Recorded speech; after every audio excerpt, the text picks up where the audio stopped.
Welcome in to the this week's masterclass.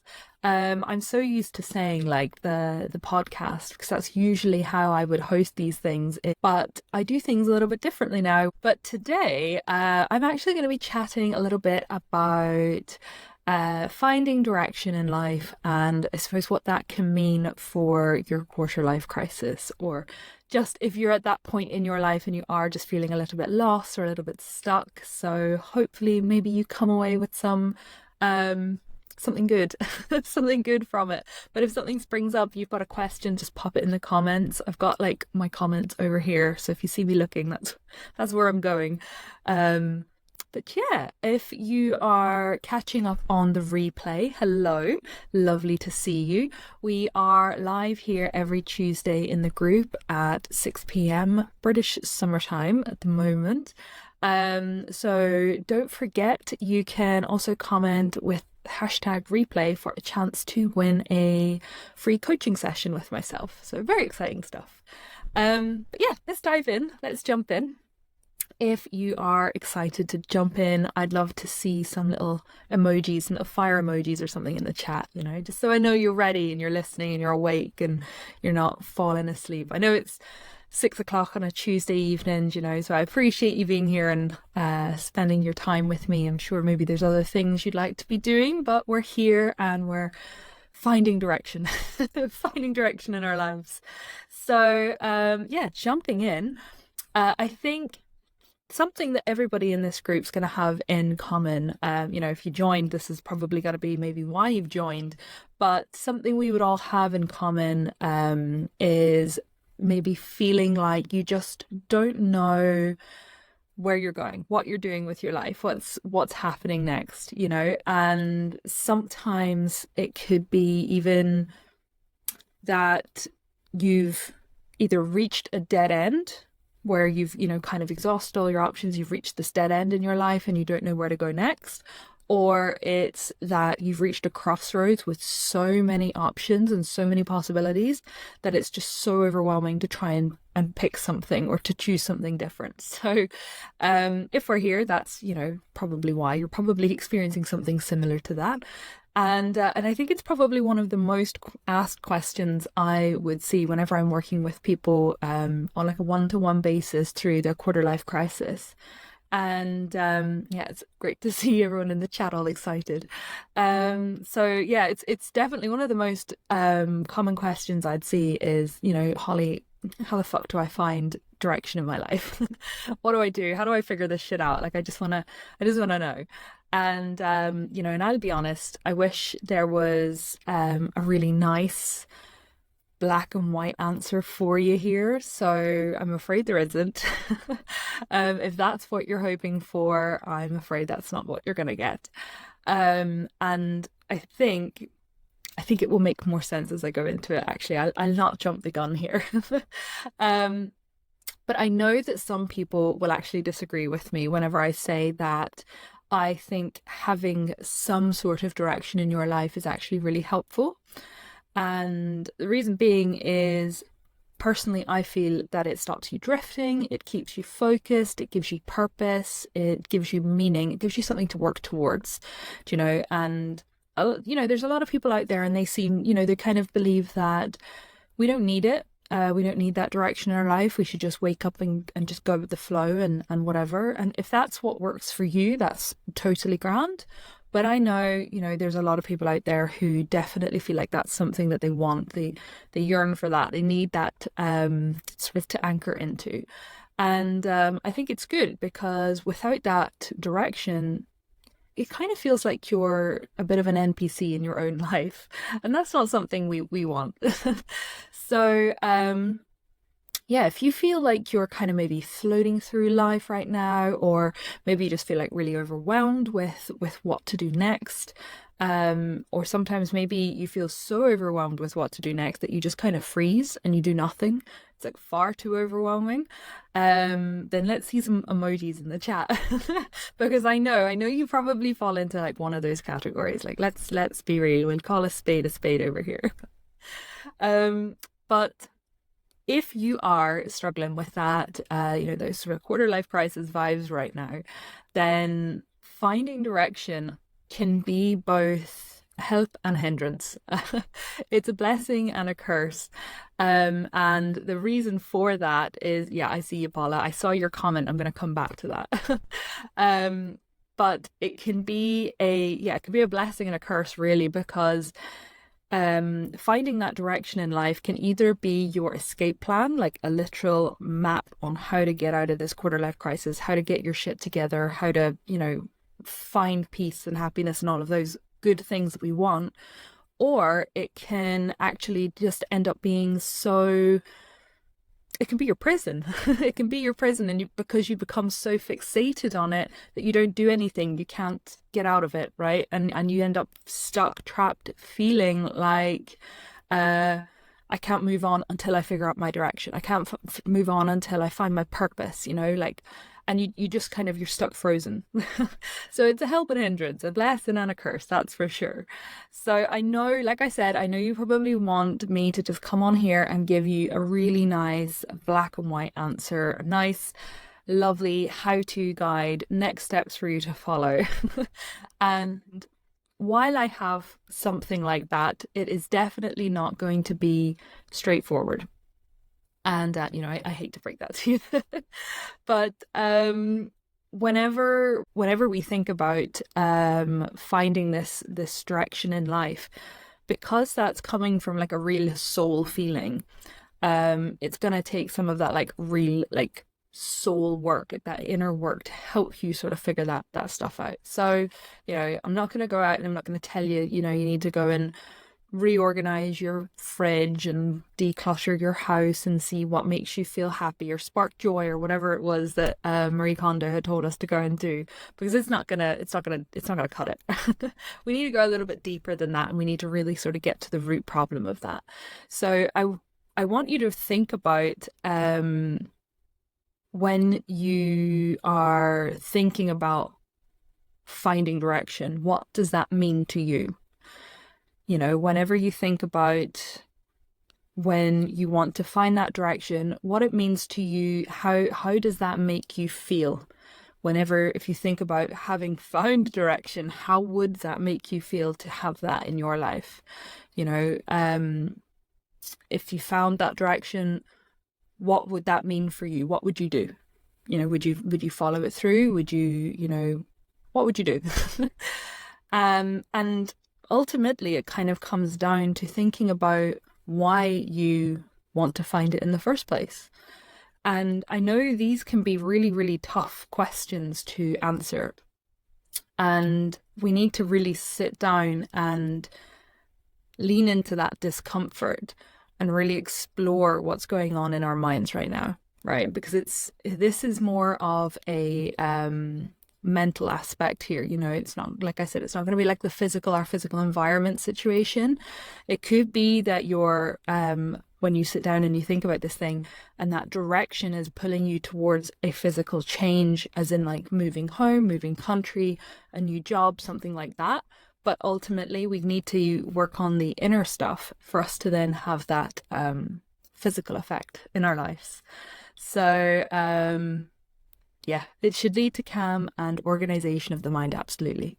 So that's what we need to sort of sit down, and we need to work through and really understand what we would even do if we found that direction. Is that going to be something that we're going to follow, or are we just going to find that direction and then just ignore it altogether?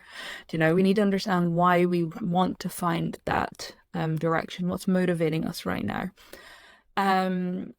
It's also really important that you actually detach yourself from the reason to find direction, if that reason is coming from a place of comparison.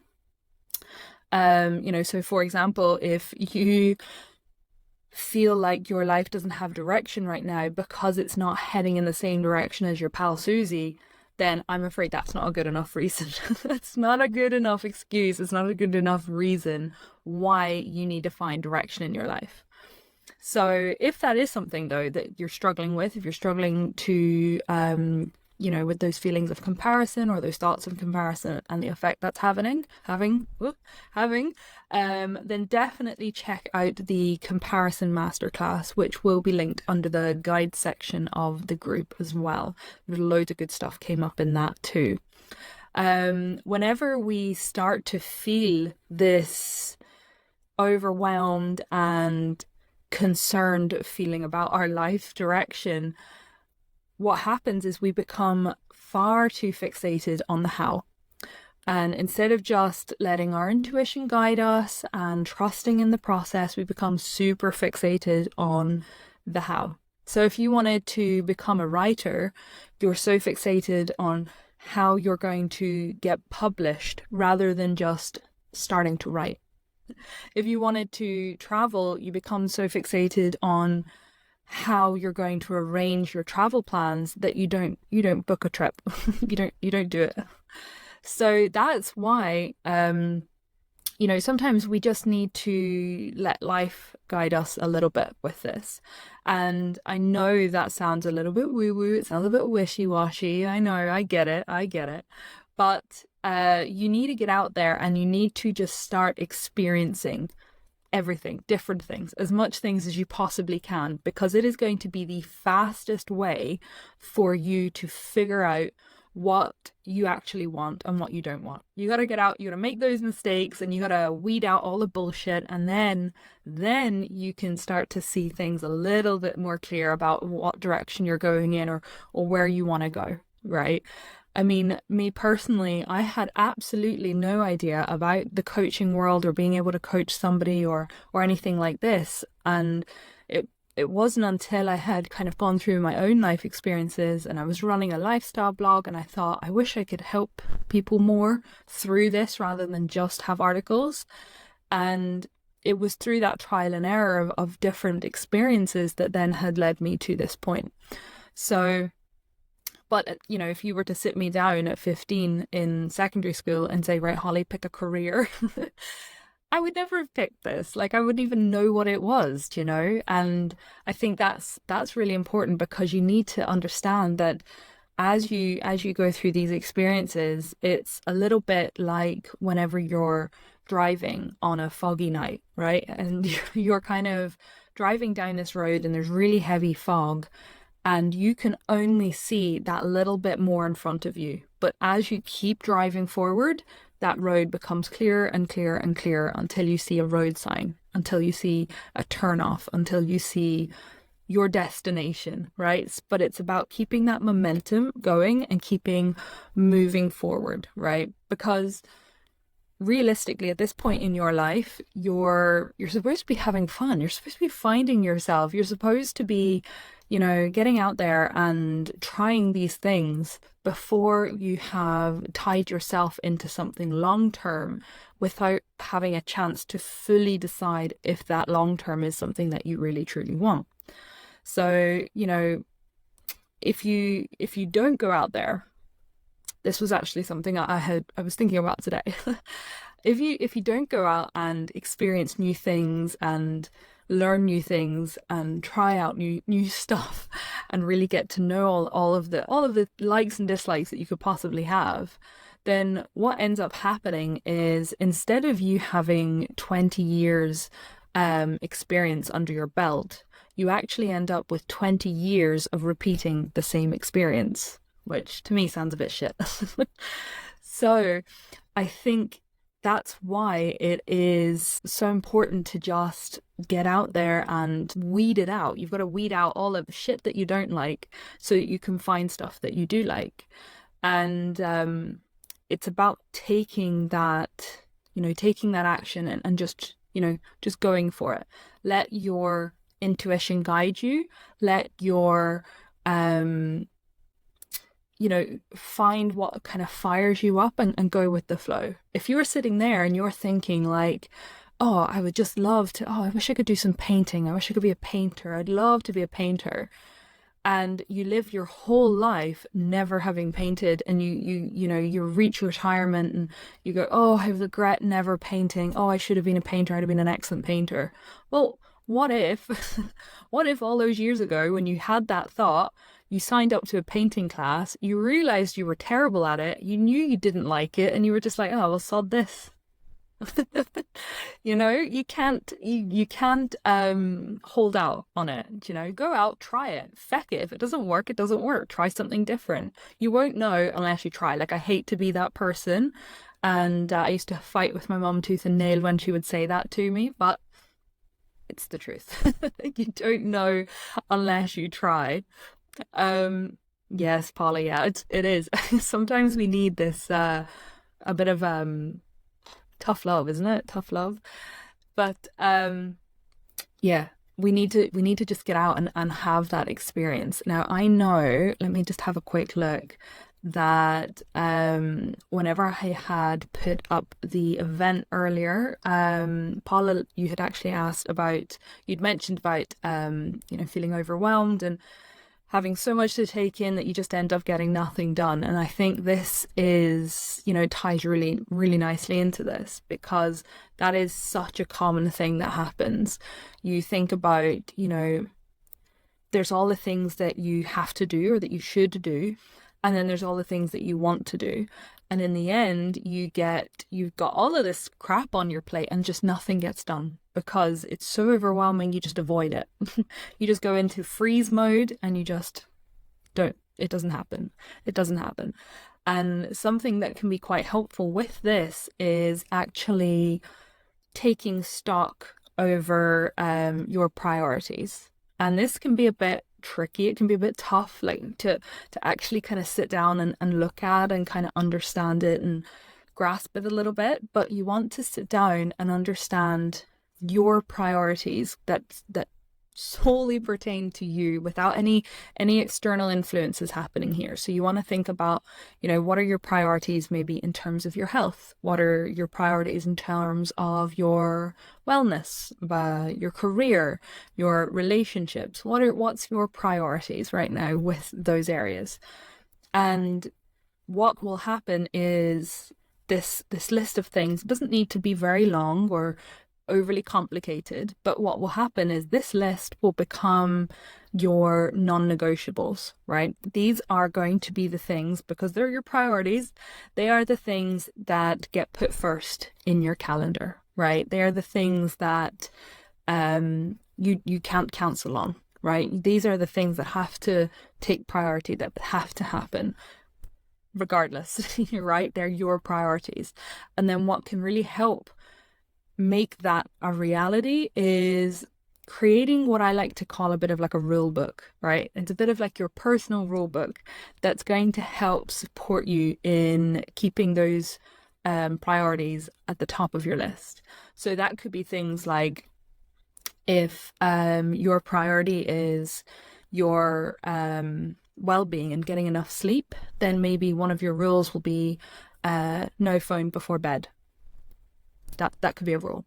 And the idea behind it is that if you've got a really clear understanding of what's important to you right now and what you really need to focus on, and a really clear understanding of what you can do to support doing those things, then it's just going to help you actually stick to keeping those priorities going.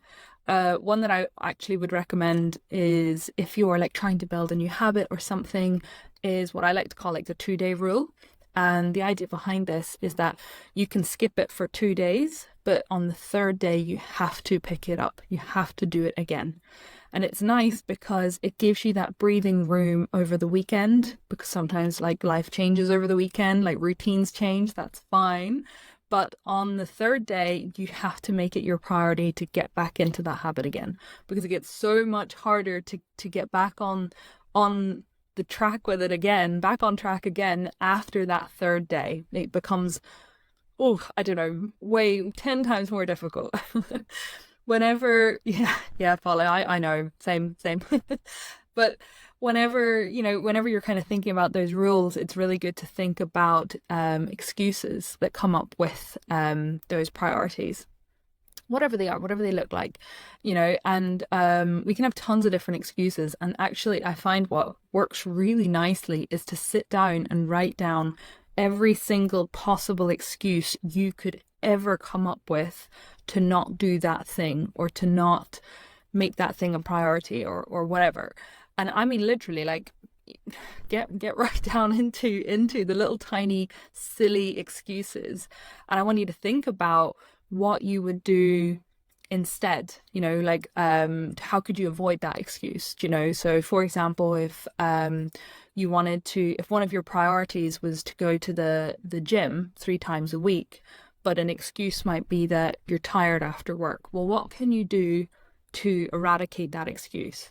And the idea behind it is that you're kind of preparing for like a worst case scenario, and that way you've got like a fallback plan. And it's not about being overly harsh on yourself or overly critical or just being hard on yourself for not doing that thing. It's about finding a way to support yourself at a wobbly moment. Basically, when you're having that little moment of doubt or when something's kind of blocking you, you're able to support yourself through it and still make sure that the thing gets done, or it gets done in a different way, or whatever that looks like. You're able to kind of overcome that a little bit more. I think too, it could be really helpful whenever you are looking at your excuses is, I just feel like I'm just going to info dump right here, but something else that really helps when it comes to looking at excuses, whenever we are avoiding something or whenever we're coming up with an excuse, like 99% of the time, you're going to say, I can't, right? You're going to say, oh, I can't do that. I can't go to the gym today. I can't, go for a walk. I can't make dinner. I can't, whatever, right? I can't. And the problem with saying I can't is it puts you into like this victim mindset, right? It takes your power away. It means that life is happening to you and it's out of your control. Yeah. You can't go to the gym today, because of things beyond your control. And I think what's really interesting is when you look at that excuse and you flip it and you say, I won't. So if you change out I can't for I won't. Now, I know there's going to be grammatical issues with certain sentences, but, stick with me. When you change that to I won't, you end up with a much more empowering statement and empowering reason as to why you're not doing the thing. And this is really good because it helps you understand why you're not doing it. And it could just be that you don't want to do it. And that's really fine. That's totally fine. You can not want to do something. It's okay. It could be that thing is just not high on your priorities right now. It could just be, getting to understand what is actually the reason behind you not doing the thing. And it's a really interesting idea because it takes you out of that victim mindset of where life is happening to you, and it puts you into that empowering space of where life is happening for you. So you can start taking responsibility over your time, over your actions, over your decisions, and puts you back in that driving seat again, gives you that power back again. So yeah. Everyone's enjoying this, which is good because I'm off on a tangent, I'm afraid.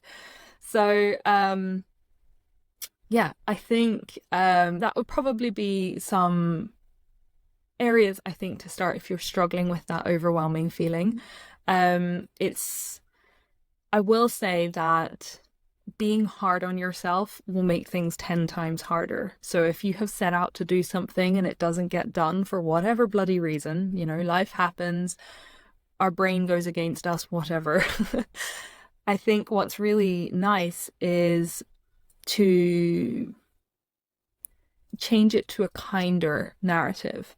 And when I say this, I see a lot of these influencers out there and these, people in like this like wellness space and everything. And they talk about discipline. You need to be more disciplined. You need to get up at 5 a.m. to be disciplined, all of this sort of stuff. And when I think of discipline, I think about, being punished for not doing my homework or for not tidying my bedroom, or like it's not a good thing, right? It's, to me, that's like discipline, it's not a nice thing. And I can understand where they're coming from, but in my head, whenever I'm thinking about wanting to do things for myself, to take care of myself or to better myself, I wouldn't want to associate that with something that's so harsh and negative as to be disciplined. So what I like to think about it instead is I like to think about, I mean, I'm just forgetting how to string a sentence together right now, so you just witnessed that. Instead, how I like to think about that is devoted, right? So instead of being disciplined, I'm devoted to myself, right? I'm devoted to taking care of myself. I'm devoted to bettering myself. You know, I'm devoted to maintaining my relationships, you know, that kind of way. And taking and changing, swapping that out from that horrible, cruel word of being disciplined or disciplining yourself to devotion and to treating yourself with that love and that devotion and that kindness. I think that is a much nicer approach to sort of getting anything done. So yeah. Yeah, thanks, Maggie. Oh, I'm glad to see everyone's enjoying this today. It's always good fun when everyone's chatting in the comments section. So, but I tell you what, I feel like I have given an absolute heap of information, for lack of a better word.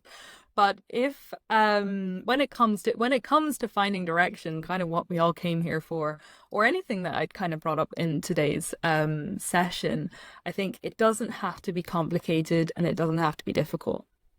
It really doesn't. If it is starting to feel complicated and feel difficult, I find what really helps is sharing that, like having somebody else hold the thought process for you, so you're not holding on to all of those spinning plates. You can hand some over to your friend, hand someone over to someone you trust, and just work through it. You know, it doesn't have to be all or nothing overnight. You can take your time through it, and it doesn't have to be, you know, complicated or difficult. If it is something that you would like to take a better look at understanding, you know, maybe you want to get to know a little bit more about your life's purpose and all of that good stuff that we talked about today, then you are more than welcome to send me a DM and we can absolutely have a chat about it. But yeah, I loved seeing everyone in the comments today having a chat away. If there is anything else that, you know, if you had any more questions or any more thoughts, like by all means, you can pop them in the comments. But yeah, apart from that, I think that's it for today's live. I really hope you've enjoyed this masterclass. I know it's been a full-on one. And yeah, and don't forget you can vote for the next topic on Friday. The poll goes live on Friday. So yeah, apart from that, I will see you guys in the comment section.